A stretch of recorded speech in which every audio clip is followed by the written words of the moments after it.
चलिए आज बात करते हैं झारखंड की पावर स्टोरी की।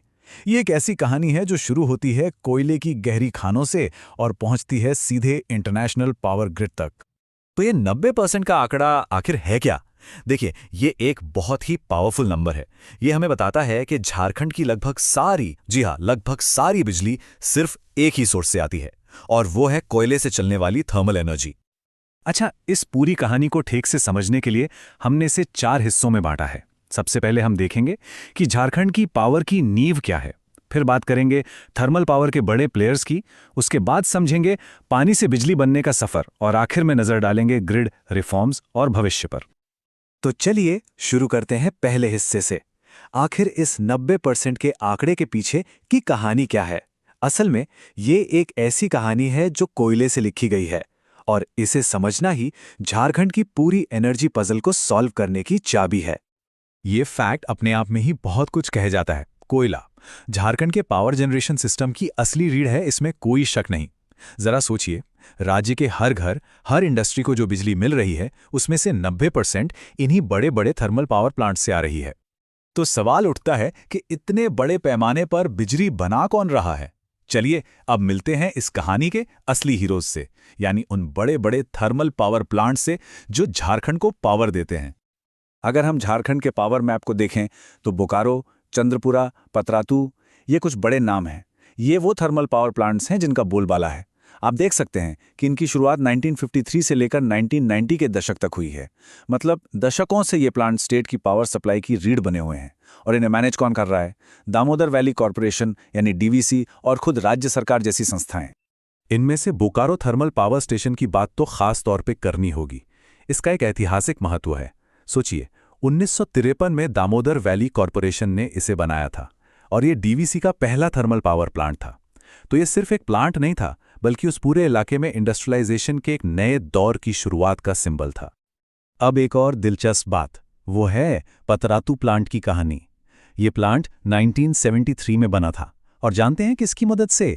सोवियत संघ के टेक्निकल कोऑपरेशन से। ये उस जमाने के इंटरनेशनल रिलेशंस का एक गजब का उदाहरण है। मतलब कोल्ड वॉर का दौर चल रहा था और यहाँ टेक्नोलॉजी शेयर हो रही थी। और देखिए, ये कहानी सिर्फ इतिहास की नहीं है, आज की तारीख में भी बहुत कुछ हो रहा है। हाल ही में गोड्डा में जो अडानी पावर प्लांट लगा है, वो एक बिल्कुल ही नए मॉडल पर काम कर रहा है।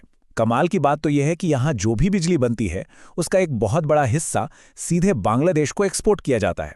इससे झारखंड अब एक इम्पॉर्टेंट पावर एक्सपोर्टर भी बन गया है।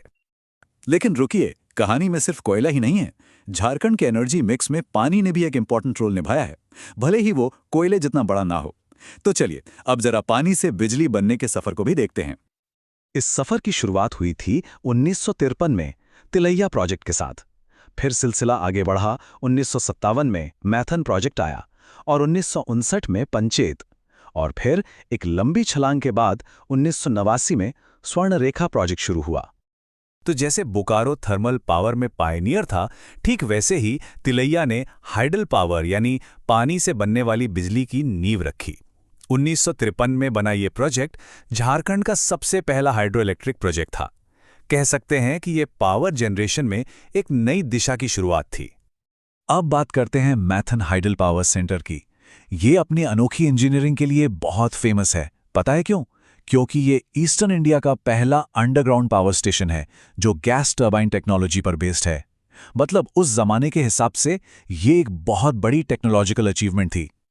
और वो इंटरनेशनल कोऑपरेशन वाली बात यहां भी देखने को मिलती है। 1989 में जो स्वर्णरेखा प्रोजेक्ट शुरू हुआ, उसे वर्ल्ड बैंक से फाइनेंशियल हेल्प मिली थी। इससे पता चलता है कि राज्य के डेवलपमेंट में ग्लोबल पार्टनरशिप्स का कितना बड़ा रोल रहा है। तो ठीक है, हमने बिजली बनाने के 2 मेन सोर्स समझ लिए, कोयला और पानी। लेकिन देखिए, इतनी सारी बिजली बना लेना एक बात है, और उसे ठीक से मैनेज करना, हर घर तक पहुंचाना और फ्यूचर के लिए तैयार करना, ये बिल्कुल दूसरी बात है। तो अब हम इसी पर फोकस करेंगे। साल 2013 में राज्य के पावर सिस्टम में एक बहुत बड़ा स्ट्रक्चरल चेंज आया। चीज़ों को और बेहतर और एफिशिएंट बनाने के लिए झारखंड स्टेट इलेक्ट्रिसिटी बोर्ड यानी जेएसईबी को रीस्ट्रक्चर किया गया। इस रीस्ट्रक्चरिंग में क्या हुआ? जेएसईबी को 4 अलग अलग स्पेशलाइज्ड कंपनीज में बांट दिया गया। पहली JUVNL, जो मेन होल्डिंग कंपनी है। दूसरी JUPNL जो बिजली बनाने का काम यानी प्रोडक्शन देखती है। तीसरी JUSNL जो बिजली को एक जगह से दूसरी जगह ले जाने यानी ट्रांसमिशन का काम संभालती है। और चौथी JBVNL जो बिजली को हम सबके घरों तक पहुंचाने यानी डिस्ट्रीब्यूशन का काम करती है।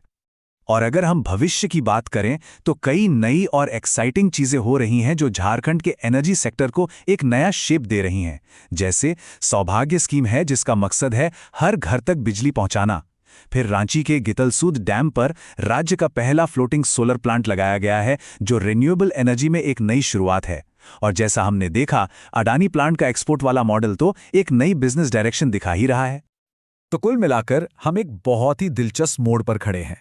एक तरफ है कोयले पर दशकों पुरानी डिपेंडेंसी और दूसरी तरफ है सोलर एनर्जी, नए एक्सपोर्ट मॉडल्स और एडमिनिस्ट्रेटिव रिफॉर्म्स का नया दौर। ये सब हमें एक बड़े सवाल पर लाकर छोड़ देता है। मॉडर्न टेक्नोलॉजी और इंटरनेशनल एम्बिशंस के इस मिक्सचर के साथ झारखंड का एनर्जी फ्यूचर आखिर कैसा दिखेगा?